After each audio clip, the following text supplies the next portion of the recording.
control over like royalties and licensing. And I was like, wow, this is amazing. Like I need to tell as many people about this as possible. So I started like putting some information together to try to like teach people about NFTs, and that's really like where my focus is right now.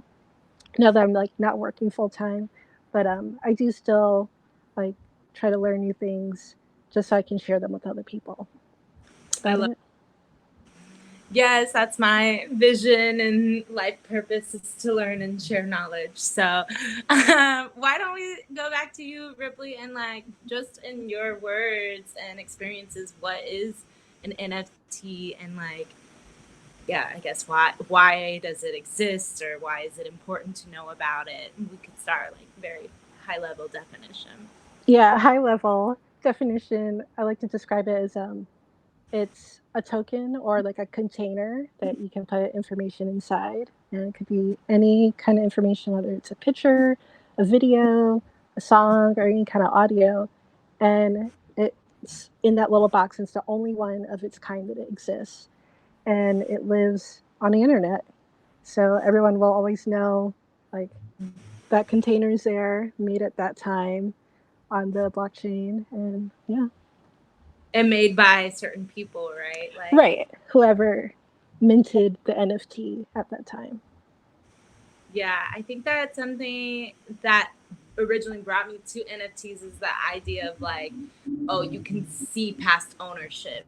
And like that's true in the world of house deeds and those sort of public records.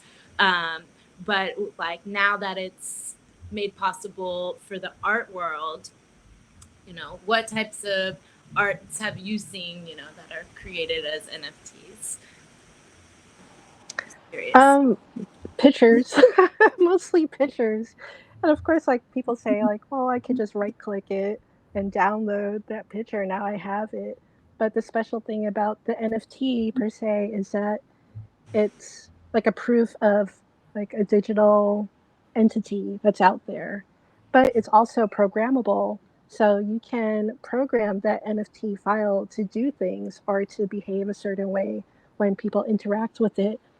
Like if you were to sell that NFT, you can have it pre-programmed to give a portion of that sale back to the originator, which is a really cool thing that, if I sell an album and my friend sells that album again and again, like I could still make royalties off of that because of the smart contract that was programmed on the NFT.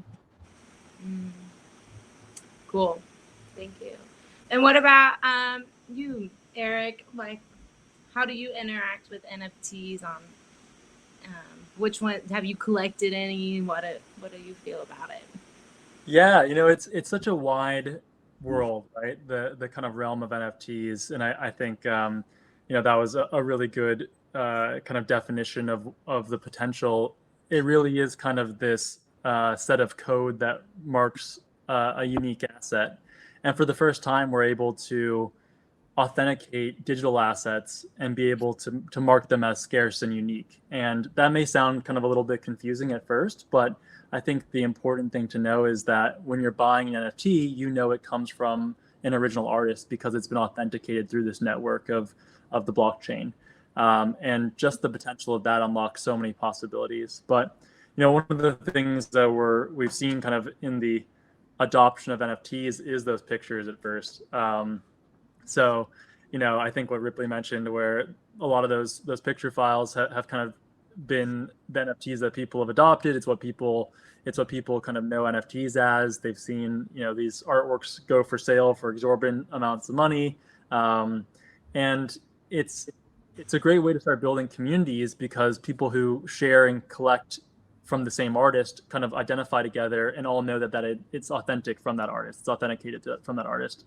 And now we're seeing NFTs being applied to all different types of assets. And that's what Nathan and I are focused on, is how we allow NFTs to become vehicles for building community within the music artist space.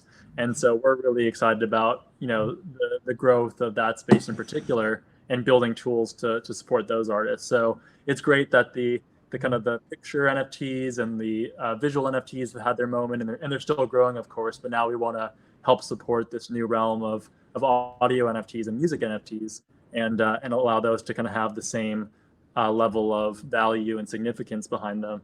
And I think there's a lot of reasons why it's a little bit of an uphill battle, because we've been conditioned for so long to value music in a specific way, a pretty arbitrary way.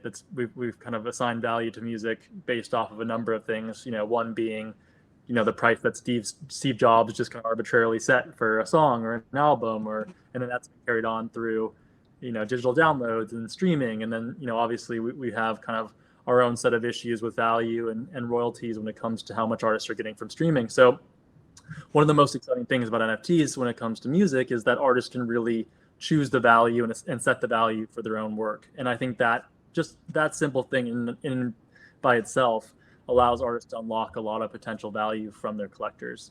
So that's kind of a good starting point to look at how music NFTs can really help artists find the people that are really willing to be there for them, to build their tribe and to support them in a real way.